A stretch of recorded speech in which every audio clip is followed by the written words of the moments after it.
저는 미국 주식을 시작하자마자 폭락장을 얻어맞았지만 계속 책을 읽고 공부하면서 멘탈 관리를 했습니다. 그리고 꾸준하게 제가 할 수 있는 선에서 최대한 주식을 모아왔고 이제 그에 대한 보상을 받을 시기가 오고 있다고 생각을 하고 있어요. 안녕하세요. 슈퍼노멀입니다. 6월이 돼도 날씨가 덥지 않아 좋았는데 이제 슬슬 더워지기 시작하고 있어요. 건강관리를 잘 하셨으면 좋겠습니다. 저는 아이들이 요새 감기를 달고 사는데 다 나은 것 같았는데 오늘 또 열이 나더라고요. 항상 말씀드리지만 나와 가족이 건강해야 재테크도 할 수 있는 거니까 관리를 잘 하셨으면 좋겠습니다. 저는 운동을 시작하고 컨디션이 좋았었는데 둘째가 태어나고 운동을 못하고 있어요.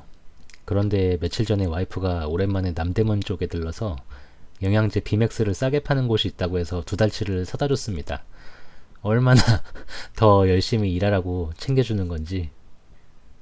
이번 주도 여러 가지 뉴스들이 나왔지만 시장에 일일이 대응하지 않는 게 아닌 대응을 못하는 저로서는 특별히 신경 쓸 만한 소식은 없었던 것 같고, 캐나다가 금리를 인상했다는 뉴스가 나와서 과연 미국은 금리를 올릴 것인가 말 것인가 궁금하게 만드는 상황이 됐습니다. 호주도 금리를 올렸다고 하는데 영향을 미치는지는 제가 잘 모르겠습니다. 토요일 신문을 보는데 이제 공식적으로는 강세장에 진입했다고 합니다. 저는 이미 바닥은 예전에 벗어났다고 생각은 했는데 다시 더 떨어질 거야 하면서 기다리시는 분들도 많으실 텐데 일단 공식적으로는 이제 강세장의 시작이라고 합니다. S&P 500 지수가 저점 대비 20% 상승하면 그렇게 판단을 한다고 해요. 상업용 부동산이 부실하고 일부 종목만 상승을 해서 불안 요소가 있다고 하고, 앞으로 상승을 하게 될지 경기 침체가 와서 다시 하락을 할지는 알 수 없지만 일단 분위기는 이렇습니다. 일주일치 마켓맵을 봤을 때 마소와 구글의 빨강색이 크게 보여서 그런가 장이 안 좋아 보이는데 3대 지수는 모두 지난주보다 상승을 했습니다. 테슬라는 왜 또 14%나 오른 거지? 덕분에 제 계좌도 지난주 마이너스 4.32%에서 마이너스 3.24%로 회복을 했어요. 정말 계좌가 빨강색이 되는 감격스러운 순간이 언제 올지 기대가 됩니다. 신문을 보면서 또 하나의 기사가 눈에 들어왔는데 책을 소개하는 면이 있는데 메타버스에 관한 이야기가 나왔어요. 거기에서 기사 내용에 닷컴버블 이야기를 하면서 인터넷이 세상을 바꿀 것이란 예상은 맞았지만 진정한 변화는 거품이 꺼지고 난 뒤에 본격화했다 라는 내용을 읽고 약간 소름이 돋았습니다. 메타버스가 잠시 동안 반짝했었잖아요. 한동안 흐지부지 하다가 최근에 애플에서 애플 비전 프로를 발표하고 메타에서도 메타캐스트 3를 발표했는데 과연 우리가 예상할 수 없는, 상상할 수 없는 미래가 펼쳐질지 생각해보게 하는 내용이었습니다. 저는 우리나라 주식 개잡주가 본의 아니게 메타버스와 관련이 되어 있는데 살짝 기대를 가져서 테마 좀 타갖고 빨리 탈출을 하면 좋겠다라는 생각을 했습니다. 계좌의 상황을 보면 마이너스 3.2%까지 회복이 됐다고 말씀을 드렸고 인텔이 다시 $30가 넘었네요. 검색창에서 인텔을 검색해보니까 애플한테는 이제 인텔이 필요가 없어지는 건가 라는 슬픈 소식과 업계 최초로 실리콘 후면 전력 공급 기술 구현이라는 기사가 나오네요. 이러나 저러나 인텔은 파운드리 공장을 짓고 미세 공정에서 수율이 제대로 나오느냐가 관건일 것 같습니다. 오리진 머티리얼스도 소식들을 계속 체크하고 있는데 내용들이 어려워서 시간을 내서 한번 정리를 해야 할 것 같고요. 애플이 요새 분위기가 너무 좋아요. 신고가를 뚫고 어디까지 올라갈지 궁금해집니다. 연말쯤 되면 250만원 절세 때문에 애플을 한번 팔았다가 다시 사야 하는 상황이 올 수도 있을 것 같습니다. 아이온큐는 한 주만 사놓고 지켜보고 있는데 사자마자 13%가 하락했다가 거의 회복이 됐어요.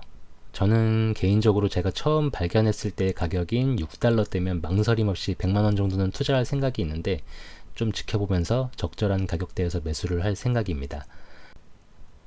아버 리얼티 트러스트도 조금씩 회복이 되고 있고 버크셔 해서의 B는 워런 버핏 관련 책을 보고 샀는데 과연 시장 수익률을 이기면서 오르는 모습을 계속 보여줄지 기대하면서 갖고 있어 보려고 합니다.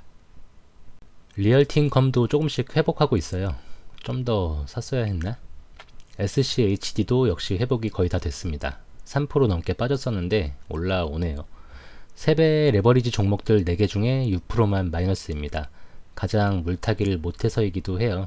상대적으로 기대 수익률이 낮아서 좀 등한시했던 것 같습니다. 4개 중에서 가장 먼저 매도를 하고 다른 종목으로 갈아타게 될 것 같아요. TQ 54%, 불주가 150%를 넘었네요.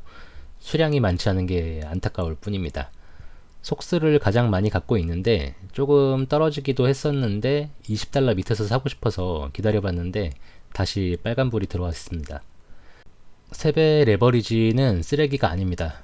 녹지도 않고 하락할 때 물타기를 잘하면 됩니다. 쉽지는 않아요. 본인이 최대 손실률을 감당할 자신이 있으면 소신껏 하면 됩니다.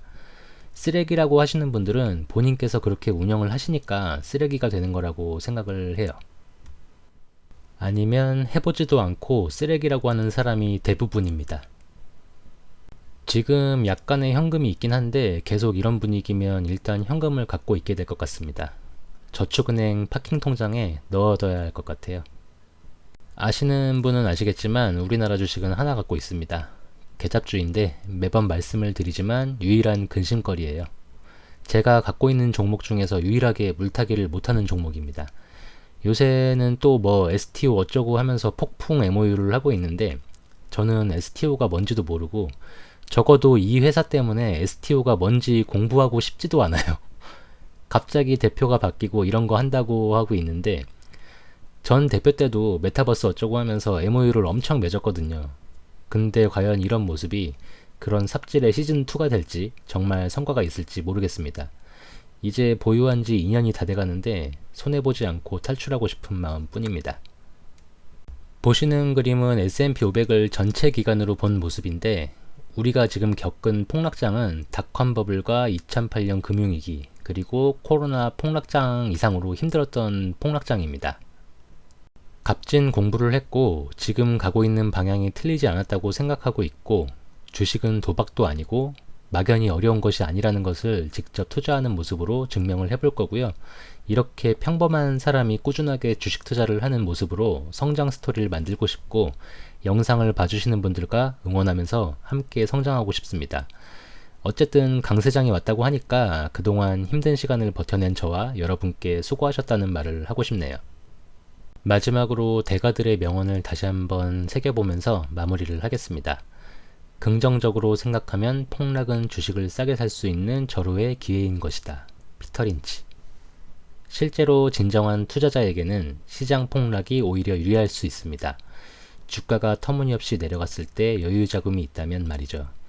투자자에게 공포감은 친구이고 행복감은 적입니다. 워런 버핏. 이상 오늘 나눌 이야기는 여기까지입니다. 시청해주셔서 감사하고 건강하고 행복하게 또 만나요.